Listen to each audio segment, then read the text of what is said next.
সেখানে রেল কারখানা সহ আরো যেগুলো ভারী শিল্প গঠন করা সম্ভব হয় আমরা সেই শিল্পগুলো গঠন করতে চাই।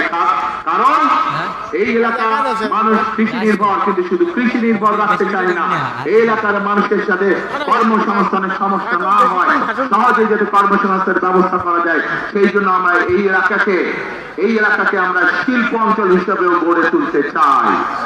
আগামী দিনে যাতে কেউ বলতে না পারে এই নীলফামারী অঞ্চল বলেন, কিশোরগঞ্জ জেলা বলেন, অথবা সৈয়দপুর বলেন, দিনাজপুর বলেন, অবহেলিত এলাকা, এই দুর্নাম আমরা ঘোচাতে চাই।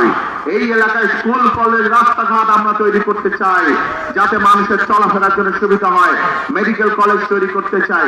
আমরা সৈয়দপুর যে এয়ারপোর্ট আছে এই এয়ারপোর্টটাকেও আমরা ধীরে ধীরে আন্তর্জাতিক এয়ারপোর্টে রূপান্তরিত করতে চাই, যাতে করে এই যে এখানে যে চাইনিজদের যে হাসপাতাল তৈরি হচ্ছে, এই হাসপাতালে দেশের থেকে বিভিন্ন জায়গা থেকে বিদেশ থেকে রোগী আসবে, যাতে মানুষ সহজে ব্যবসা বাণিজ্য চিকিৎসার জন্য এখানে আসতে পারে।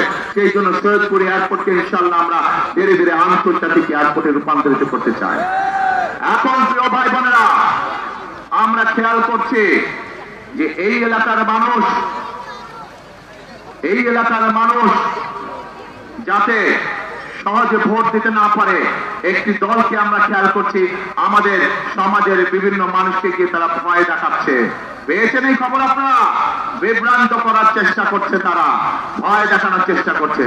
আজকে আমি দায়িত্বহীন কণ্ঠে পরিষ্কার ভাবে বলে দিতে চাই, বাংলাদেশের কোন ভোটারকে যারা ভয় দেখাবে, যারা তাদেরকে বিভ্রান্ত করার চেষ্টা করবে, ইনশাআল্লাহ কারোর সাথে যদি অন্যায় হয়ে থাকে আমরা সেই ব্যবস্থা গ্রহণ করব, অন্যায়কারীর বিরুদ্ধে আইনগত ব্যবস্থা গ্রহণ করব। কাজেই প্রিয় ভাই বোনেরা, ৭১ সালে যখন আমরা দেশ স্বাধীন করেছিলাম যুদ্ধ করে, তখন আমরা দেখিনি কে মুসলমান, কে হিন্দু, কে বৌদ্ধ, কে খ্রিস্টান, আমরা কোন ধর্ম দেখিনি। আমরা দেশ স্বাধীন করার জন্য যুদ্ধে ঝাঁপিয়ে পড়েছিলাম।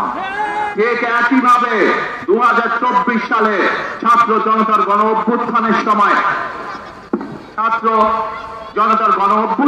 সময় আমরা দেখিনি কে মুসলমান, কে হিন্দু, কে বৌদ্ধ, কে খ্রিস্টান।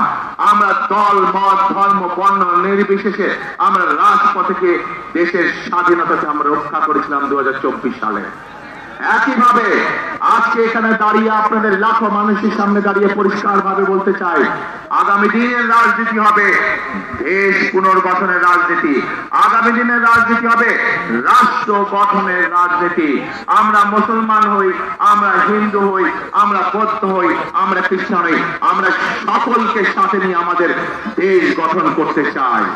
আমরা সকলকে সাথে নিয়ে সামনে এগিয়ে যেতে চাই।